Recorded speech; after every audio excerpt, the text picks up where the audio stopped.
مریم نواز بلائیں افطاری پہ تو آپ جائیں گے؟ اگر اس کا روزہ تو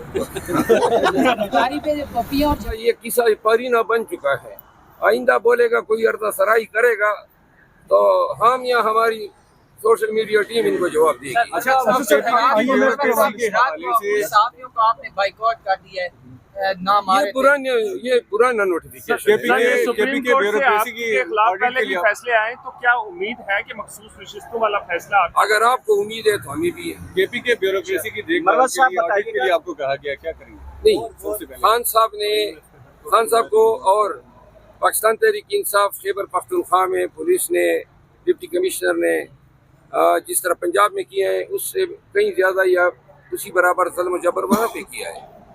تو لہٰذا یہ تو ہو ہی نہیں سکتا ہے کہ جنہوں نے ہمارے ساتھ زیادتی کی ہو، لوٹا ہو، اغوا کیا ہو، مارا ہو، پیٹا ہو، قانون کا ناجائز استعمال کیا ہو، اختیار سے تجاوز کیا ہو، بدنیتی پر مبنی پرچے درج کیے ہو، اور آج جب اقتدار آ گیا تو ہم اپنے قانونی حق، یہ قانونی حق ہے ہمارا کہ ظلم کے خلاف، جرم کے خلاف، جبر کے خلاف یا قانون کے ناجائز یا اختیارات کے ناجائز استعمال کے خلاف قانونی چارہ جوئی کریں. تو لہٰذا خان صاحب کو اطلاعات ملی تھی اور ورکر کی ڈیمانڈ ہے، تو اس پہ ہم ایک کمیٹی بنانے جا رہے ہیں. کے پی کے وزیر اعلیٰ صاحب سے ملاقات ہوگی میری، شاید آج ہو جائے، اور ہم دیکھیں گے کہ کل کتنے کیس درج ہوئے، اس میں اصلی کتنے، جیلی کتنے ہیں، جیلی کیوں درج ہوئے، جیلی کا سٹیٹس کیا ہے، ثابت کرنے کے لیے ایویڈنس کیا ہے. اور بہت سارے کیسز میں ابھی ہمیں علم ہوا ہے کہ پولیس نے ڈر کے مارے کیسز کو کینسل کرنا شروع کیا ہے. تو لہٰذا ہم ان تمام چیزوں کا 3-4 چیزیں ہیں جو درگزر نہیں ہوں گی. نمبر 1، جنہوں نے قتل کیے ہیں خدا بھی معاف نہیں کرتا ہے، تو لہٰذا قتل کو معاف کرنے کا اختیار مقتولین کے ورثاء کے پاس ہے، اور کوئی قانون جو ہے ہمیں قاتلوں کو مقدمے ان کے خلاف دائر کرنے سے روک نہیں سکتا ہے. وہ ہماری حکومت ہوتی یا نہ ہوتی، ورثاء جو ہیں ان کو مقدموں میں ان کے خلاف مقدمے دائر کر سکتے تھے. نمبر 1.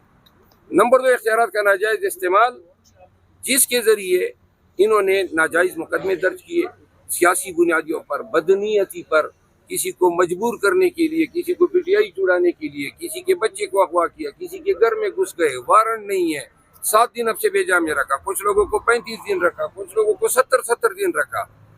یہ جرائم ہے. قانون ان کو جرم کہتا ہے، اور جرم جو بھی کرے وہ چاہے وردی والا ہو یا چاہے شہری ہو، دونوں کے خلاف پراسیکیوشن ہوتی ہے.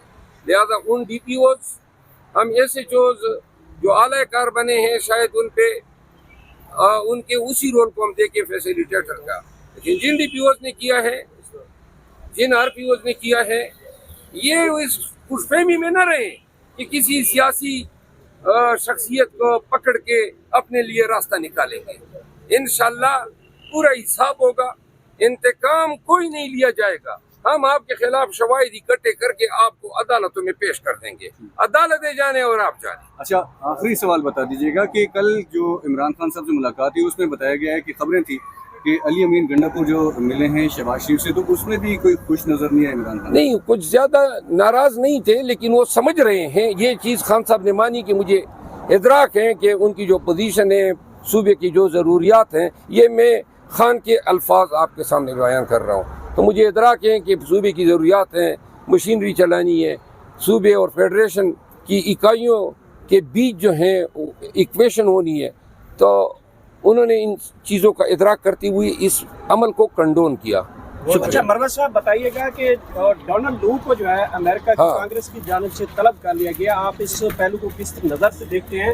آپ کا الزام تھا کہ ڈونلڈ لو نے آپ کے رجیم چینج آپریشن میں آپ کی حکومت کو گرایا. ڈونلڈ لو جو ہے اب امریکی قوانین کے تحت یہ پراسیکیوٹ ہوگا، یہ عدالت میں جائے گا، اس کے خلاف سینٹ کی انکوائری ہو رہی ہے.